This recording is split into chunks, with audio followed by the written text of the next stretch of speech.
Global Game Jam 2026. Oh my god. It's finally 2026 and oh my god. I aim to do as many game dev related things as possible this year. So what better way to do that than starting the year with a game jam? Hey! What better way to start with joining the Global Game Jam 2026? Because it's 2026, you know. Not any other year. I've done a couple game jams in the past, but never one in person, so I was so excited.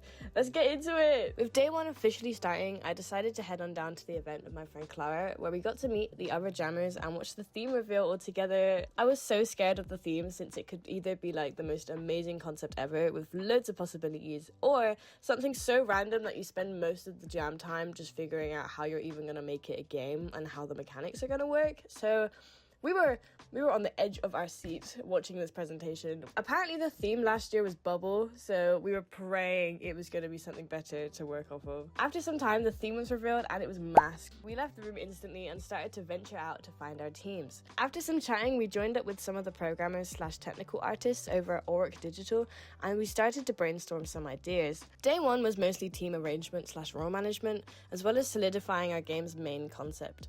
We thought of the ideas such as a physical mask inspired by certain 2020 events.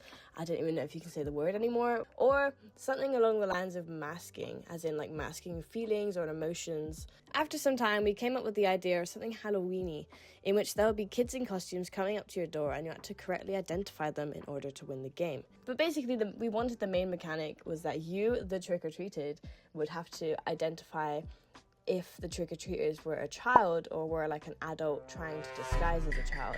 With our game concept / gameplay loop technically finalized and our team role solidified, we ended day one feeling determined to begin production the next day. Oh, and we had pizza. They had Domino's like the whole entire weekend. I was loving life. Day two was the beginning of our crunch time.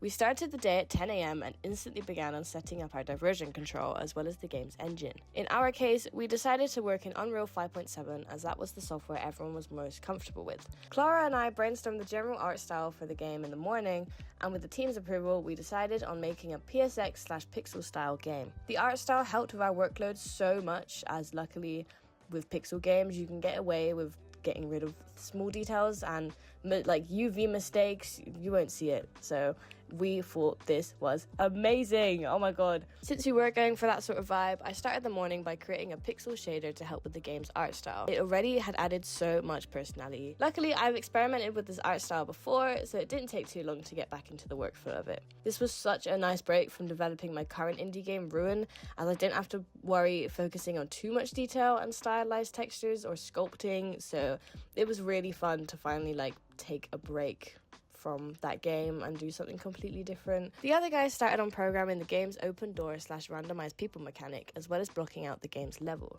Clara sadly was stuck at work during this time, and it was so funny. She was struggling with life. But she joined later on. From here, I spent 4 hours in the morning creating some of the environmental assets within Blender. Stay on track, I created a Milo note, it took me a while to say that, to create my to-do list as well as stick some references on there for me to model. From there, I pretty much spent the rest of the afternoon finishing my models and procrastinating the texturing stage. I can't lie, I hate texturing. Clara luckily finished work in the afternoon, so I pretty much just waited for her to come in to start texturing. I need mirror play. If she's doing work, then it means I'm like motivated to also do work. So I was just waiting for her to come in. I decided to take a break from models and see if the guys needed any music at all. I play a bit of guitar and piano, so I went into one of the studios and created the game's songs. We wanted the game to be all like cutesy and then take a really dark turn once it hit night because it is like a Halloween-y game. So I made this.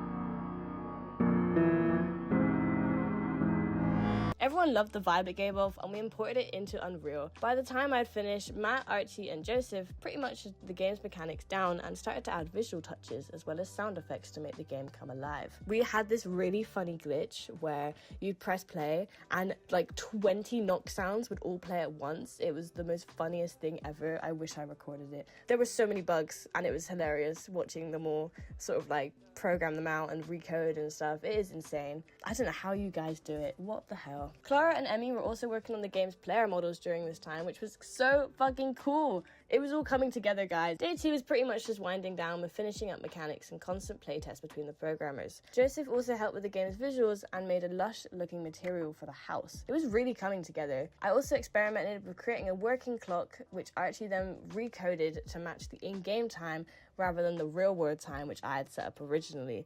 Because, yeah, imagine that. Imagine, here's our game jam.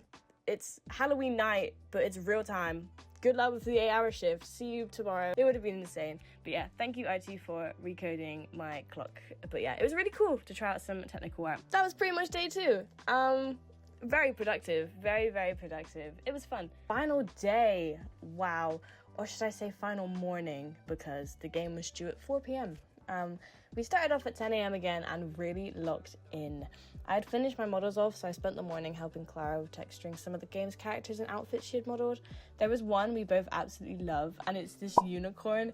Doesn't they look amazing? Look how cute and friendly it is. The game is about spotting the difference between kids and adults, so we had a lot of fun drawing like beards and tattoos and scars on these characters. It was really fun. We had all pretty much just spent the day importing final elements and refining bits ready for the submission. Joseph also took the character models and added these really cool animations in with the use of vertex painting, and it made them really come alive. We also wanted to add a bit of voice acting as well with the kids in the lines, so I went off and found a quiet room to go record some lines. I don't voice act, but I would love to do more voice acting things this year because I had so much fun doing this. I went into this room and it was really echoey, so I had to squeeze myself into a corner to like sort of pad out the acoustics of the room. And this, with the combo of the lines and the things I was saying, it made me look absolutely insane if anyone were to walk in at that time. JKG! After some time, the final character models, sound and code was all added in and the game was complete. I actually began to build the Unreal project and I started on creating the game's itch page as well as getting the submission ready for the Global Game Jam. The build was successful and we had our game ready for submission with 10 minutes left to spare. That is so much time in Game Jam time. From there, we submitted our project and headed into the same room we were in day 1 and presentations began. It was so fun seeing what the other teams created and sort of what direction they went into with their games, and oh my god, some people were insane. There was this one game made by Ash and wow, I don't even know how they come up with this, but they had an LED type screen, which is not made for games, and they somehow made it work. And yeah, made a 3D game on this screen. Like, look at this. Once presentations were over, we had a judging panel where they announced the winners of our local jam, as well as the winners for the most diversifiers used. We managed to actually get a special mention for diversifiers used, which we were all shocked about as we had completely forgotten about them until after we submitted. So that was kind of cool. But overall, it was such an amazing evening. Clara and I ended the day with going to a hot pot place with her boyfriend and later joined the rest of the developers over at the pub, which, tell you what, my pint tasted so bloody amazing after the weekend. Overall, I'm definitely wanting to do an in-person jam again. It was so nice meeting new people and working with such a fun team. Obviously, in true Game Jam fashion, we felt like if we had more time, we could have added in so much in our game, but that's what Game Jams are all about. Fun broken games with silly mechanics and visuals due to how little time you have. I really recommend getting into Game Jams if you haven't already. They are so fun to do and you end up adding a really cool project onto your portfolio as well. If you wish to go play our game, then I'll link it in the description of this video. It was so fun to work on this and I absolutely loved the team we had this year as well. So I'll also be linking them as well and their personal projects and social medias, so go check them out. Go play all the other submissions as well. Join a Game Jam. Oh my god. Thank you so much for watching and I'll catch you in the next one. Hopefully it'll be an update on Ruin. Ooh, sneaky plug. But yeah, go do a Game Jam!